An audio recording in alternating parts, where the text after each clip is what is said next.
Now, for those of you that frequently use the M25, which is incidentally just over the back there, you may have noticed this place. It's Farlow's Lake.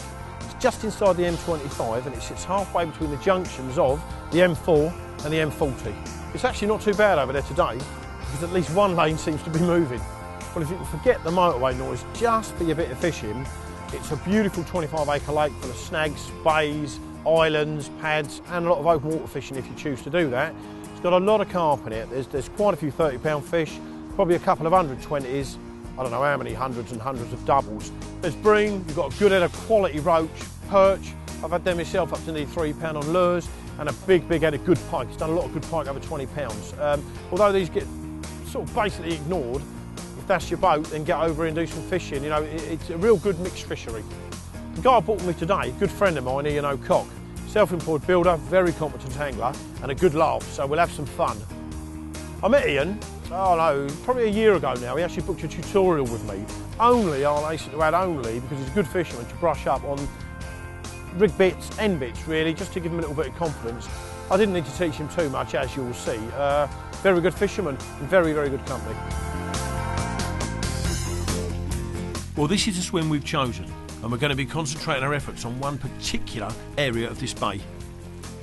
Our November visit has coincided with one of the wettest days of the year, but it takes more than a little rain to deter us lot. And as we shelter under the bivvy from one of the many showers, this is the view we get from our front doorstep.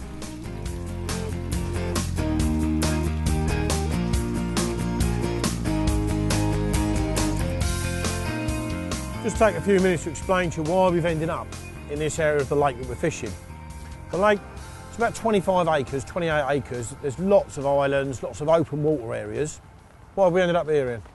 Well, it's a nice little quiet corner. We come and had a little look yesterday, found some snags. You thought they'd be holding up in there? Yeah. So, to be fair, you know, past trips in the winter, this bay we're in is mostly 4, maybe 5 foot deep. It's cold weather now. This corner, this little bar runs into this corner and it drops to 9s and 10s along this tree line. You know, for previous trips for myself and my mates, you've usually got a group or two hanging about in these trees.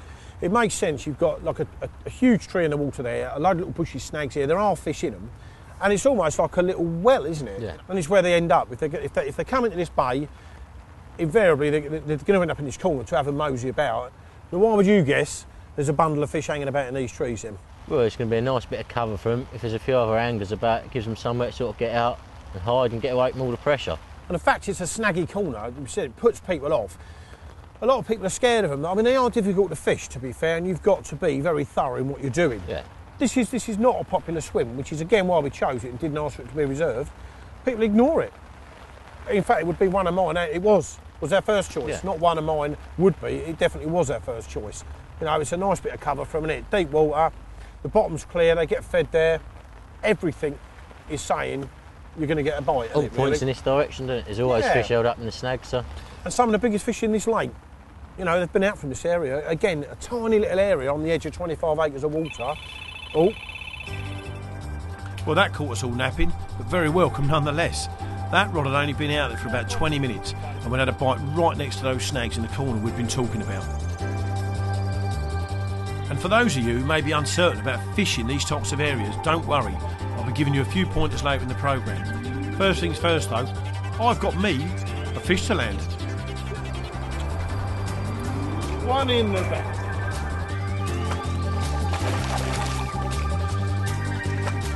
There we go. Nice mirror to start the day, if he ever stops. And for where we are, this is sort of slightly under average of the size of the fish in the water, but it's a carp, to be fair, and an early one. There you go. And that, let's have a look there, is what we've tricked him on. Tiny little rig, tiny little hook, tiny little ball of maggots. So the water's very, very clear, and this is what we felt would be the best presentation to maybe nick us a few of these fish today. Yeah, nice reddy brown colour this time of year, and the water is so clear here. This is what you find, they darken up on the top and really come out in their own, the gold and reddy browns down the flanks. anyone who fishes these sort of venues will tell you the same, that they just really look stunning in the summer. They tend to be a bit paler. You know, pigmentation changes, who knows why, but it certainly gives them, you know, a lot better coloration in the autumn stroke winter. Fantastic condition carp. And he likes maggots. Much to his downfall. We'll put him back where he belongs. And hopefully get one of his slightly bigger relatives. Cock on, hey, off the mark. And that just shows that we haven't really affected his day. Upset him for a minute, but off he went. Big, powerful sweep of the tail there, and he's gone back with his mates now, so let's hope we can catch a few of them.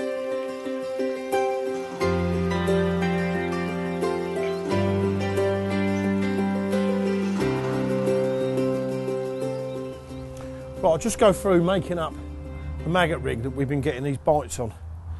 Basically, it's a ball of maggots, a length of dental floss threaded onto a needle, a sewing needle, onto a hair rig. The stiff maggot on the hair as the job of separating the hook from the ball of maggots, because the ball of maggots obviously crawls about on the bed of the lake, and we don't want it sort of crawling around the hook, masking the hook really when we get a pickup. So I'll show you that at the finish anyway, it'd be easier to do it then. So basically it's about 15 maggots. The reason I chose maggots for this trip is again because of the water clarity. Now I've yet to see, boilies are a good bait, a brilliant bait in fact, a fairly selective carp bait, but I've yet to see a group of carp come across a bed of maggots and ignore it. Now again, you know, it's all about doing your homework on the venue you intend fishing for the day. So what we've done there is I've got about 15 or 20 maggots, just threaded onto a piece of dental floss, tied into a ball, wriggling around like loonies. Now this will be tied to the loop on the end of a normal hair rig. Try and get it through there without me bins on, which Ian will find most amusing. A standard hair rig. The only difference being we've threaded a hard plastic maggot down the hair to separate the hook from the ball of maggots when it's completed. Now that literally, to finish it off, is a couple of overhand knots pulled down nice and tight to secure the ball on the end of the hair rig. We can separate this dental floss that's soaking wet and sticking together, and there we go. That is almost your finished rig. Just going to cut the excess dental floss off, and that is ready to be cast out. Small tiny little hook, rock hard maggot on the hair to keep it separate, and about 20 maggots on the rig. It's autumn now, and it's my favourite time of year to go on to maggot rigs anyway. Now they're slowing down on their intake of fish milk. There's another fish, there we go. Good man, mate. Should have had that on a drop bat. Well, that's done the hook, hasn't it? It's done the lot, mate. It's cut you. It's the branches, isn't it? Where's it gone? Right by the rig.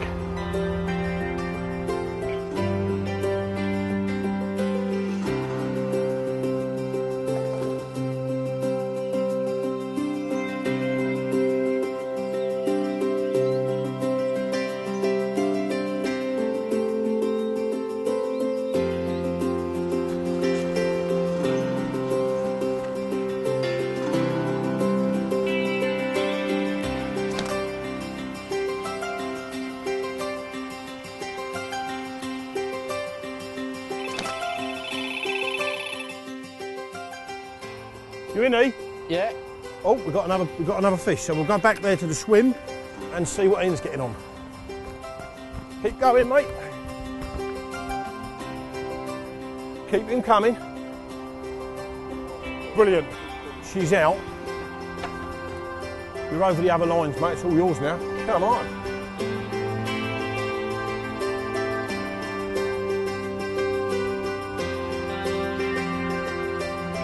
There's nothing out here that can affect you, mate.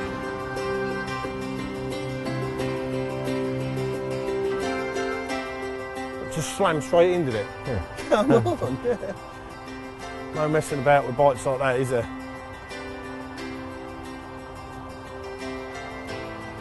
absolutely wonderful, mate. And they look awesome in this clear water, don't they, to be fair. Similar size to the other one, but man, this is awesome, isn't it? Yep, it's another one, isn't it? It's working, yeah. It's working, mate, and it's very, very early in the day, so. Another lovely little mirror, mate. Woohoo!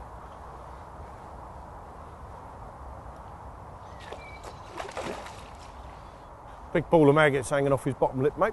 Gets them all the time, doesn't it? And it goes. Here we go, mate. Yes! It's not a bad, what is it, up a double? Yeah. Unfortunately for me, that's slightly larger than the one I had, which means I'll get it all day long now, won't I? So, deservedly so. Deservedly so. Well done, mate. Good angling. There you go, second fish, mate. Well, first for you. It's going to be a little bit bigger, isn't it? It's going to be... No, it will be, mate. Well, there we go. Another mirror, probably close to 20 pounds on the middle rod. Bit of a struggle getting out of the snags, but as long as you make your way back up the bank, it comes out quite nicely. The other one had this sort of pigment as well. Same nice sort of sandy golden colours on the bottom half of the fish again. That is a gorgeous fish. It's a nice big scales, isn't it? That's more along the lines of the average stamp for where we are. You know, big double, really. Which it would be, wouldn't it, because you've caught it.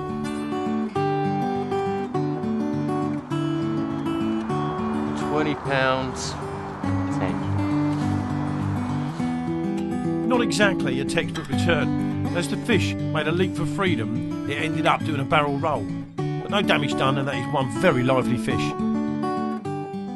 Just as a demo to show you how much stretch monofilament carries, and you've got to allow for this when fishing to snags. Ian's hitting takes here and ending up 10 yards or more, tree allowing. We're ending up here. This is heavy line. We've got the rod plunging around with the fish on the end. Both fish we've had have hit the surface. Ian's been as far back as he can go. The reel's locked up solid. The rod is plunging around like that, but that's as far as you can go. Then you've got to pump it. But always go further if you can. We can't. Now instinctively, as soon as that fish picks up that ball of maggots and feels the rig, they're ready for the snags. So it's their cover, that's why they're in there. Now if that had made them branches here, what would have been? What's your advice there? You just got to stay tight as you can. You can't give it an inch. You know, if you can back up further, we can't here because of the trees. But just keep backing up and keep it as tight as possible. Pressure. Because if they get even a few inches off of that, a few inches with the stretching monofilament could be a couple of yards out there.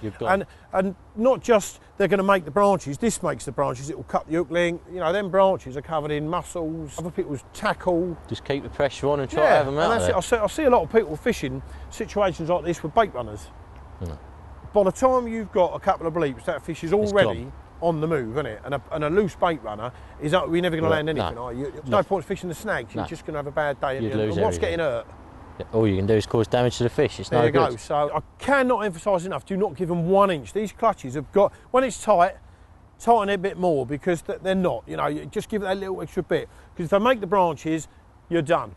You know, you can hold the rod tight like Ian said. Most of the time you fight their way out, but the branch has got to hit that hook link, you've lost your hook link. If it's above the hook link, you've lost the lead.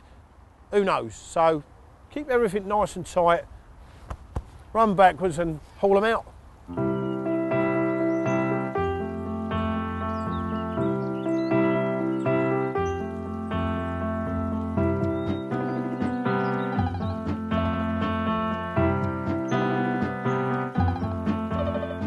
The idea of the tutorial with Ian was just to sort of pick up and give you the extra bit of confidence that you needed.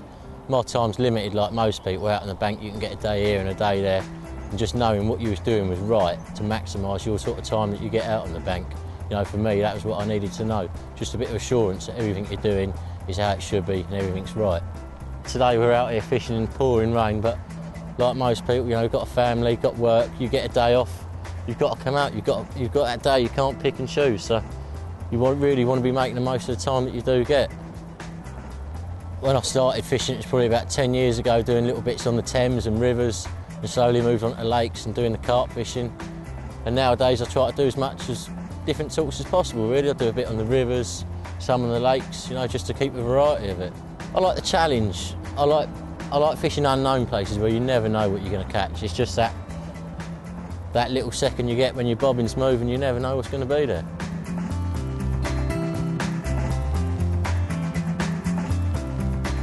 What I'm going to do here is where I'm fishing is actually just off this tree line.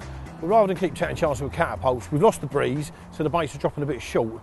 Sneak around here with a bucket of maggots and throw them right on top of the rigs by hand. Makes sense, doesn't it? More accurate.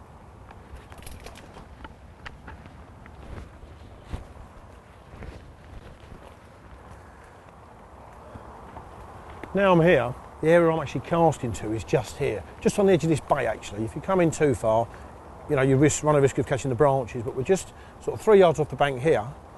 You can see now why it's so much more convenient to walk around here. That's probably where the left-hand rod is. So if I bait up the line, if you imagine a line from these bushes, we're covering both rigs far more accurately than with a catapult from 25 yards away. Yesterday, I'd arranged to meet Ian here, yesterday being Sunday, I'll add, so we arranged to meet here yesterday afternoon to bait up, to lay plans for today. The family wasn't very happy because we was on our way to a family meal. We haven't asked for the swim to be closed, but it's a day ticket venue, we took a real chance, it's paid off. We got here this morning, there's no one in the swim, well worth it. Let's, incidentally, the more you put into your fishing, the more you get out of it. So I done 65 miles yesterday just to come here and put some maggots in a swim. Well worth it at the end of the day. Fishing with Ian's a good experience. It just shows you a lot of little things, simple things, but when they're all put together, it does add up and does make a big difference. Right, that's the weight. Excuse me. No, come on. No, he's going to make it. That's it. He's going to make it. He's made it. Oh, you come right, hasn't he? Look. Oh, he's done. Done the hook link. We nearly had him though, mate. Hook pulled. There you go. We had a bite. It's all, you know, real precious stuff, this fishing. You've got to hook and hold, well, not hook and hold, hook and run. But there you go. Sometimes that happens. There you go. Nothing wrong with the rig other than the hook's pulled it. You know, you put an immense amount of pressure on these fish. Some you win, some you lose. That one, unfortunately, we lost. There you go, ready to reposition it again. Unfortunately, lost that one, but got to be in it to win it. We'll put one back out there.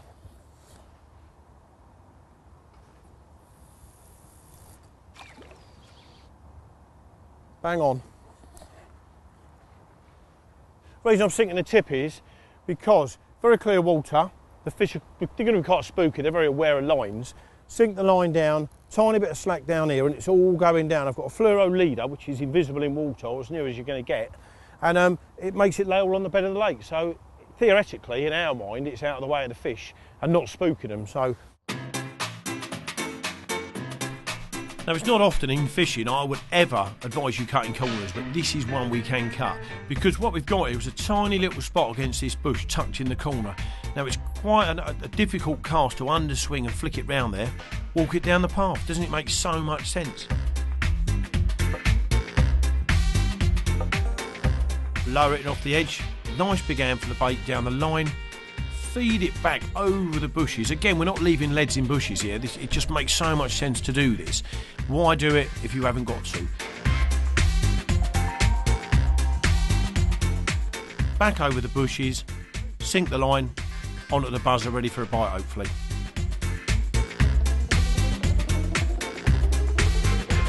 just sink her down like we do on the other ones. And just make sure the clutch is tight. Yeah. Because we might regret it we certainly will regret it if it isn't. Rely on the fact that if it isn't, we will have a disaster, mate. So I'll go down there now and stick a couple of handfuls on it. All right, good man.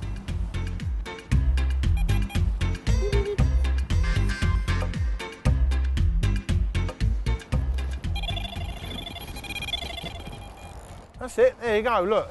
Now that has been in the water, this serious little man's face. 30 seconds, and we've got one. Brilliantly. Keep going a bit left, mate, and then when she's well away, that is good angling, isn't it? You've seen him place that bait. I've literally put an handful of maggots on top of it, Cleared the lines now, mate, well safe now. And it's gone off.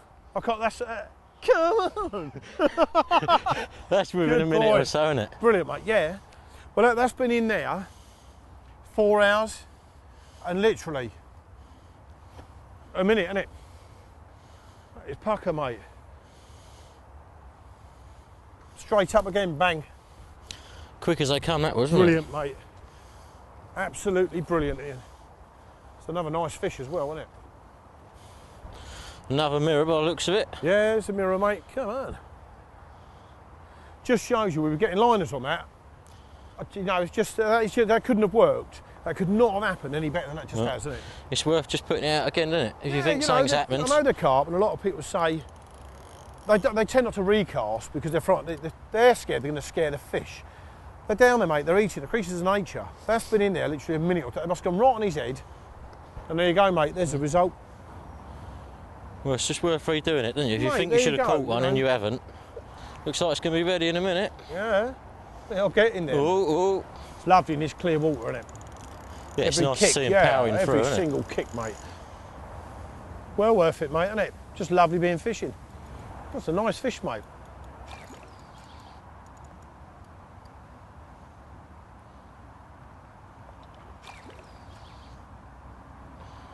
What we want now is one of them to go at the same time. That'd put the cat amongst the pigeons, wouldn't it? Keep us busy, wouldn't it? That's the Powerhouse, certain. mate. I know they do like it. Just want to keep it out in front of us, waiting the snags down to our left. Yeah, you're fairly safe, but you never know, do you, saying that? Big storms lately, you might have branches and everything laying down there, mate, so usually you're fairly safe, but who knows? You do what you got to do, mate, to get him in this net. Good, mate. Keep his head this way, and we have him. Get in it. Good boy, mate. Well, good angling. I don't know. Certainly a big double anyway. Up a double, isn't he? Certainly an up a double, mate. Good fishing. Now, you could never have done that. Flick it in, walk it back, bang, ta-da. Thanks very much. Thanks, camera. Lovely. I'll tell you what, that is substantially larger again than my one earlier. It's probably another 20-pound fish, mate. Probably another 20 pound in there, eh? You know, look at that, mate. Lovely now gold. that, again, nice dark brown, golden yellow. What a nice condition fish, mate. That, well done, mate. Another nice fish, isn't it? That's damn good angling. It's about that much bigger than my one. It's got to be another upper double at least, isn't it? Oh, mate, that's lovely. These ones we're getting are the Stockley Park fish. 5 years ago, they put in a few hundred, and well, nearly all 20-pound fish now. Done well, aren't they? Yeah, fantastic. And they're really nice-looking carp. They're nice carp, classic-looking fish, aren't they? Lovely, beautiful. Wonderful, mate. String him up. And let's have the bad... Oh, the good news. The good news, sorry, the good news. £4, £4. Right, we're not quite as big as the last one. We're on 19.4, mate. So, well done, mate. Very, very, very nice fish. Here we go with another nice Farlow's mirror. Just shy of £20. Let's get her back.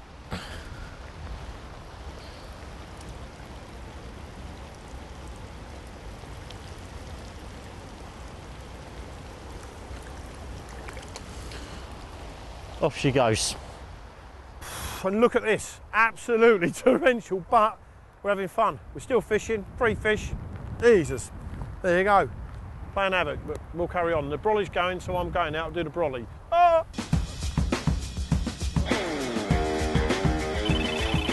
Brolly, go on. Got the brolly? Yeah, I'll do the brolly.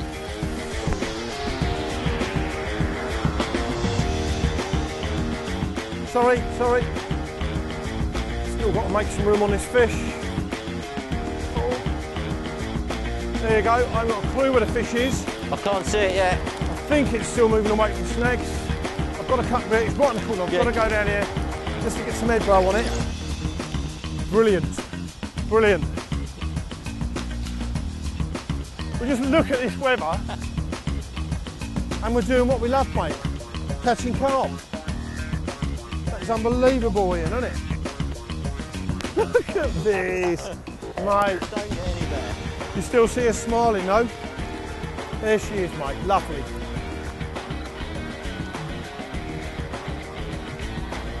Pucker mate, we're there. You back up, I'll try to nip in it. God. You there, mate? I give rain later. They forecast a shower this Forecast afternoon. a shower later. Not sure it will. You can bring it in this gap here, it'd be nice. Blimey. Got her. We're there. Home and dry. Number 4. In the pouring rain. Result, mate. Looks like a little Hold lever. him in the side while we have a sort out.